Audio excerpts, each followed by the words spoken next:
하나님 말씀입니다. 열왕기하 4장 18절에서 37절입니다. 열왕기하 4장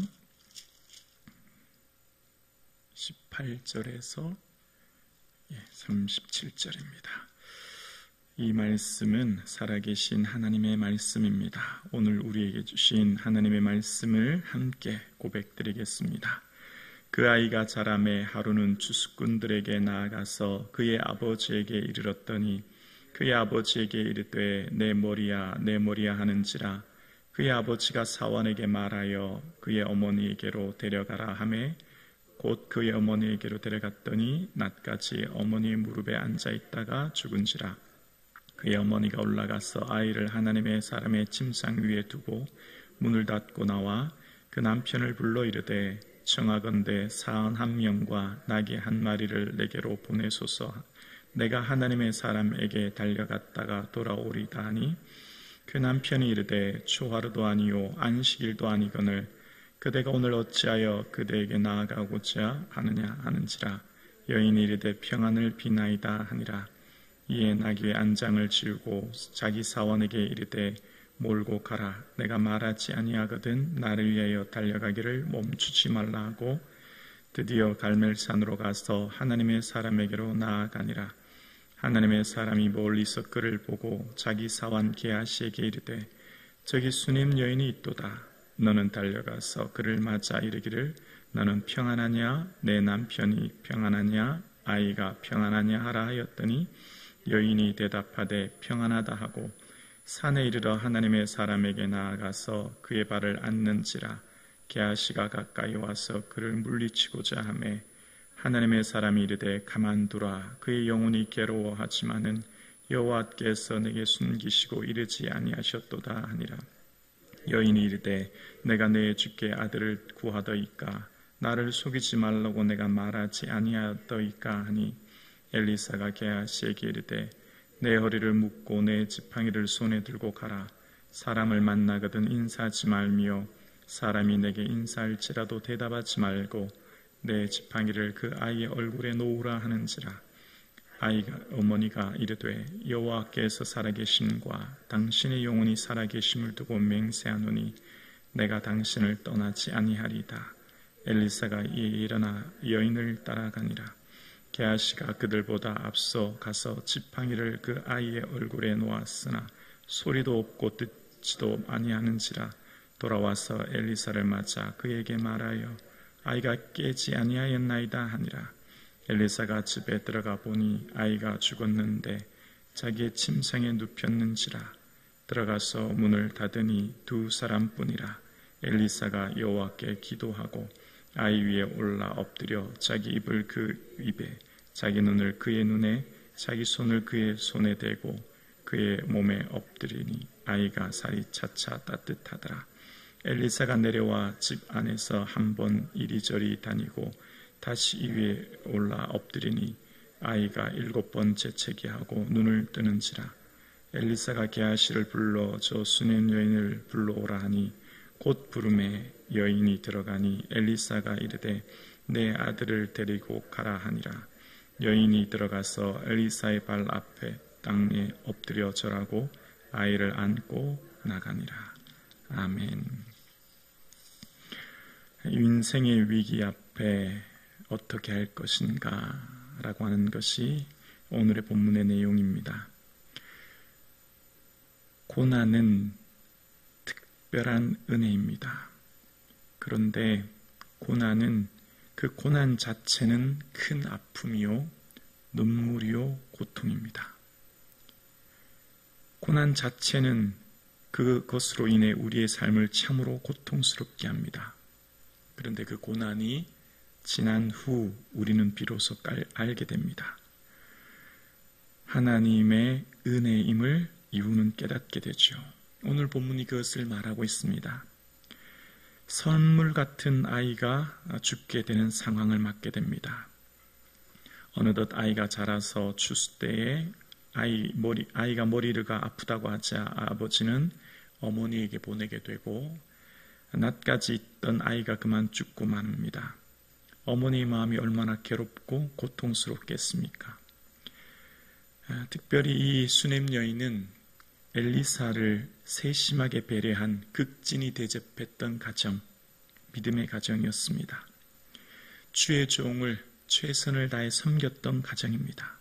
그러면 아이가 건강하게 잘 자라야죠. 하는 농사도 100배 풍년이 들고 온 가족이 행복해야죠. 왜냐하면 믿음의 가정이요, 주의 종을 극진히 대접한 가정 아닙니까? 그런데 어떤 일이 생깁니까? 아이가 그만 죽고 마는 겁니다. 주님의 종을 극진히 섬겼던 이 가정에 고난이 예외가 아니었을 뿐만 아니라 이 고난으로 인해 큰 어려움을 겪게 됩니다. 절망적인 상황 앞에 어머니는 어떻게 반응합니까? 아이의 죽음 앞에 이제 다 끝났다. 절망하고 고통 가운데 주저앉아 있지 않고 생명 주신 분이 하나님이시니 살리실 분도 하나님이시다 생각한 그는 사람을 찾아가지 않고 하나님의 사람을 향해 찾아가기로 결단합니다. 그리고 방문을 닫아두고 남편에게 사환 한 명과 나귀 한 마리를 달라고 이야기하고 이제 하나님의 사람에게 가겠다라고 이야기합니다.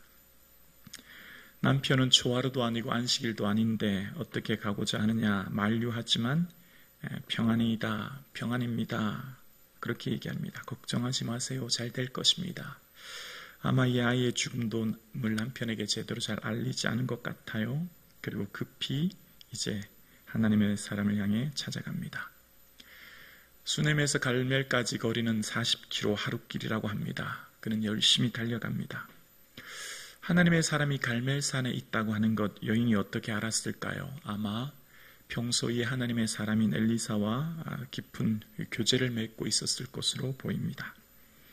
하나님의 사람과의 깊은 영적 교제를 맺고 있었던 여인은 긴급하게 그 하나님의 사람을 향해 찾아갑니다. 하나님의 사람에게 찾아갔을 때 그 사환 게하시가 평안하냐, 남편도 아내도 평안하냐 물었더니 그 여인은 평안이라고 얘기합니다. 그 여인은 남편에게도 그리고 엘리사의 사환에게도 속마음을 얘기하지 않습니다. 평안입니다. 그렇게 할 뿐입니다. 이 여인은 오직 하나님의 사람, 즉 하나님 앞에 자기의 마음을 쏟아놓는 것입니다. 그리고 드디어 도착하여서 하나님의 사람의 발을 끌어안습니다. 그 절박함을 나타내는 겁니다. 체면에 타인의 이목을 생각하지 않고 절박함으로 하나님을 향한 갈망으로 그 앞에 엎드리는 것입니다. 그럴 때 사환이 그를 만류하려고 할 때 가만두라 라고 하나님의 사람 엘리사가 그에게 얘기하죠. 이 여인은 오직 하나님 앞에 자기 마음을 토로하고 내어놓습니다. 엘리사 앞에 이 상황을 아뢰는 겁니다. 그의 영혼이 괴로워하지만은 여호와께서 내게 숨기시고 이르지 아니하셨도다. 그 여인이 괴로운데 하나님은 내게 말하지 않으셨다라고 이야기하고 그 여인은 말합니다. 내가 주께 아들을 구하다이까 나를 속이지 말라고 내게 말하지 아니하나이까. 하나님의 종 당신께 구합니다. 내가 언제 하나님 내 아들을 달라고 했습니까? 그런데 이렇게 죽게 하십니까? 그 마음을 토로하기 시작합니다. 사람이 아니라 하나님 앞에, 하나님의 사람 앞에 그 절망스러운 상황을 토로하고 내어놓는 것입니다. 그럴 때 엘리사는 사원을 보내면서 급히 그 아이에게 이 지팡이를 갖다 놓으라 이야기합니다. 그런데 이 여인은 그 사원이 아니라 그 엘리사가 함께 가기를 청합니다. 내가 당신께 떠나지 아니하겠습니다. 그렇게 요구하죠. 간절함과 절박함으로 엘리사에게 청하는 겁니다. 그리고 이후에 엘리사가 직접 그곳에 도착하게 되고 아이의 몸에 입과 눈과 손에 엎드려 그 아이를 엎드림으로 그 아이가 다시 살아나는 본문의 모습이 오늘 본문에 나옵니다. 아이의 얼굴에, 아이의 몸에 자신을 눕힌다고 하는 것, 엘리사의 전적인 사랑의 모습임을 알 수 있습니다. 어쩌면 아이가 죽은 시체 아닙니까? 그 시체와 같은 아이에게 자신의 모든 것을 엎드려서 사랑의 모습으로 아이를 살리는 모습을 오늘 본문을 이야기하고 있습니다. 여러분, 오늘 본문을 보면 이런 마음 들지 않으세요? 하나님을 극진히 섬긴 믿음의 가정입니다. 하나님의 종을 최선을 다해 섬겼던 가정이에요. 그러면 그 가정에 아무런 문제 없이 평안하고 형통하고 계획하는 모든 일마다 다 잘 돼야 되지 않겠습니까? 그런데 아이가 죽습니다. 어떻게 이럴 수 있습니까? 하나님을 향해 온 마음 다해 섬겼다면 하나님의 더 크신 은혜와 복을 누려야 되지 않겠습니까? 오늘 이 말씀을 보면 우리의 삶도 똑같다 생각합니다. 우리는 주님을 위해 최선을 다해 살아가고 있어요. 우리의 소원은 주님의 기쁨이에요. 주님의 영광이에요. 이렇게 열심히 주를 향해 달려가면 아이들이 잘 돼야 되지 않겠습니까? 남편도 건강하고 우리도 건강해야 되지 않겠냐고요. 주님을 위해 최선을 향해 달려가는 우리의 가정에 왜 이런 고난이 있죠? 왜 이런 문제가 생기냐고요. 예수 믿지 않는 사람에 비해 오히려 더 큰 고난을 만나는 것 같아요. 하나님이 우리에게 아무런 힘과 능력 발휘하지 않은 것 같아요. 마치 하나님이 우리를 버리신 것 같은 고난을 겪습니다. 오늘 이 본문이 어쩌면 우리의 본문에 살고 있는 상황과 똑같다 생각됩니다.